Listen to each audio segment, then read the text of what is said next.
Labarin rayuwar Ramadan mai taken na shiga soyayya kashi na 13. Zai ga hoton Zainab ne a difinta na WhatsApp. Na sani ai, daman na san number Zainab ta bani. Khadija za ta tura masa saƙo. Fatan kun koma lafiya. Kabir zai amsa lafiya ƙalau.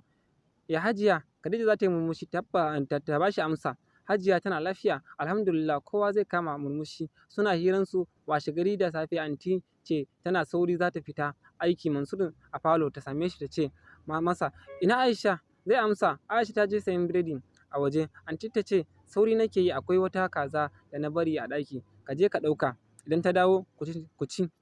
Ni sauri nake yi, ina da mara lafiya a asibiti. Zai amsa da to anti, Allah ya kiyaye. Za ta fita, Mansur zai je ya ɗauko kazar. Zai ajiye yana ƙoƙarin fara ci kenan sai ga Aisha. Yaya kaza ka saya mana? Mansur zai amsa musamman na saye ta domin na karya ni kaɗai. Za ta ce ni ba ma ci zan yi ba, likita ya hana ni cin kaza. Mansur tab, to idan kika yi aure da mai mijinki zai shigo miki da shi gida. Za ta yi murmushi ta zo ta zauna kusa da shi inda kazar take. Ta sa hannu ta ɗauki cinyar kazar, ta ɗaga sama, ta juya ta ce bismillahi, ta sa a baki ta ce ai bana fatan larurar da za ta hana ni cin kaza. Ni fa ranar aure na kaza 2 zan so mijina ya zo min da su, saboda kwana zan yi ina cin kaza. Mansur zai yi dariya. Kawai ki ce don kaza za ki aure, abin kamar gobe ne ai.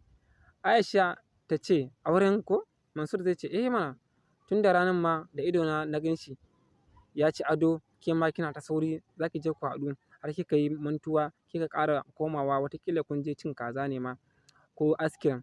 Aisha za ta canza yanayi ta ajiye ƙashin kazar hannunta ta ce ban gane me kake nufi ba, wannan wace irin magana ce? Haka Mansur zai ce magana kuma? Ƙarya ne, kin manta rana har na ce miki zan duba wani a waje? Da na je ai na gan shi yana ta jiran ki Aisha. Ni kuma za ta miƙe tsaye cikin damuwa. Ni wallahi ba wanda ya zo wajena.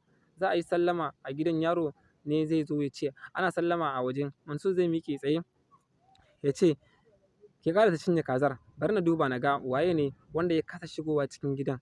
Aisha a cikin damuwa bayan ya fita za ta ce ni fa ba wanda ya zo wajena, ranar ma fa Zainab ce, wani kuma ya zo gona. Mansur zai fita zai samu wancan saurayin da ya kalla yana jiran Aisha. Mansur zai miƙa masa hannu su gaisa.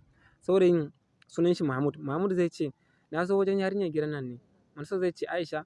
Mahmud zai ɗan yi shiru ya ce ita. Mansur zai kalle shi da kyau ya koma ciki. Mahmud zuciyarsa ciki take da bugawa. Kai gaskiya a tsorace nake, kar ta zo ta wulaƙanta ni ko ta ƙi karɓar soyayyata. Anya zan tsaya kuwa? Kai amma ina son yarinyar nan sosai har cikin zuciyana. Mansur zai koma ya samu Aisha tana ta kewaye a falo. Mansur zai ce yanzu ma shi ne ya zo wajenki, ki je yana jiranki a waje. Aisha ta ce ni kuma? Ni fa ba wanda muka yi da shi zai zo wajena. Mansur zai ce Aisha kenan. Tsabagin yanda wannan yake son ki, da sassafe ma zuwa wajenki yake. Ki je yana jiranki, kar ki ɓata masa lokacin. Cikin fusata da fushi ta kama hanya za ta tafi. Mansur zai kira ta ya ce haba a haka za ki je wajen nasa ko fara'a da sakar fuska babu? Da so samu ne ma ki canza wannan kayan na ki sa masa wasu kayan, ki masa kwalliya mai kyau. Aisha ta ce ai ba lokacin da ya dace a masa kwalliya ya zo ba. Ta kama hanya da tafi. Mansur zai ce wato ta ma san lokacin da ya dace ya zo da lokacin da ba ta son zuwansa kenan. Zai ɗauki naman kaza ɗaya ya shiga ɗaki ya ce bari ni ma na yi wanka na fita abuna. Abin mamaki Aisha za ta je waje ta duba ta samu baya nan.